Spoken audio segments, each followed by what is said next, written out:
Good day everyone. Wisdom from the Kingdom. John chapter 15 verse 5 to 6. The Bible says, I am the vine, ye are the branches. He that abideth in me, and I in him, the same bringeth forth much fruit. For without me ye can do nothing. Verse 6. If a man abide not in me, he is cast forth as a branch, and is withered. And men gather them and cast them into the fire, and they are burned. Wisdom from the Kingdom. This context, Jesus says na kung ang tao ay hiwalay sa Kanya, na kung ang tao ay hiwalay sa pananampalataya sa totoong Diyos na buhay, siya ay walang magagawa. Ang tao ay hindi niya kayang iligtas ang kanyang sariling katauhan. Hindi niya kayang mapatawad ang kanyang sariling kasalanan. Bagkus nangangailangan ang isang tao ng Diyos na si Jesus na ang karapat-dapat magpatawad ng kasalanan ng isang tao. Kaya mga kapatid, mga kaibigan, Amen. Si Jesus lamang ang daan, ang katotohanan at ang buhay na walang hanggan. Labas sa Kanya, wala tayong magagawa sa ating mga sarili. Kagaya nga ng sabi ng Kanyang salita na siya ang puno at tayo ang mga sanga. Na kapag mahiwalay ang sanga sa puno, ay siya ay matutuyo. Amen. Siya ay mauuga, hindi mamumunga. Amen. Hindi siya magdadahon hanggang sa siya ay tipunin at itapon sa apoy at sunugin.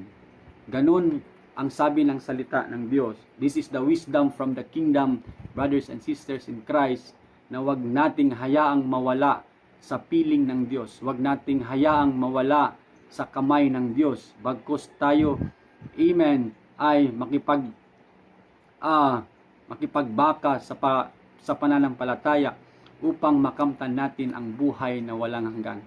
Kaya't sabi ng Panginoon na kinakailangan ng tao ay konektado sa ating Panginoong Diyos, sapagkat ang taong nakakonect sa Diyos ay wala siyang kakailanganin pa. David said in Psalms chapter 23 verse 1, The Lord is my shepherd, I shall not want. He maketh me lay down in green pastures. He leadeth me beside the still waters. He restoreth my soul. He leadeth me in the path of righteousness for his name's sake. Yea, though I walk through the valley of the shadow of death, I will fear no evil. For thou art with me, thy rod and thy staff, they comfort me. Thou anointest my head with oil, my cup runneth over.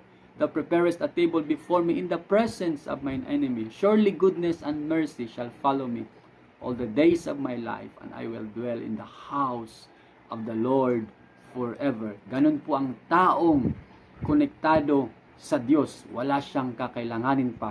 Dumaan man siya sa kadiliman ng kamatayan, naroon ang Diyos para iagapay siya, para bigyan ng kaliwanagan ang kanyang tinatahak na madilim na landas. Naroon ang Diyos sa mga nauuhaw, papainumin niya pag ang tao ay konektado. Naroon ang Diyos sa mga nagugutom, pakakainin niya dahil siya ay konektado sa Diyos. At sabi ng Biblia, mayroon siyang katagumpayan sa lahat ng hamon sa kanyang buhay. Mayroon siyang katagumpayan sa lahat ng kanyang hinaharap dahil kasama niya ang Diyos. At last verse, sabi ng Biblia, Surely goodness and mercy shall follow me all the days of my life. Ganun po ang taong konektado sa Diyos. Amen. Habag at awa at kabutihan ay susunod sa taong konektado sa ating Panginoong Hesus. That's why, brothers and sisters in Christ, ating panatilihin ang ating relasyon sa Diyos. Ating panatilihin, amen, ang ating relasyon sa ating Panginoon. Huwag tayong mahiwalay sa Kanyang presensya. Huwag tayong mahiwalay sa Kanyang kalooban. Huwag tayong mahiwalay sa Kanyang purpose sa ating buhay. Because the Bible says, pag ang tao'y hiwalay sa Diyos, wala siyang magagawa. Amen. Brothers and sisters in Christ, that is the wisdom from the kingdom. God bless you.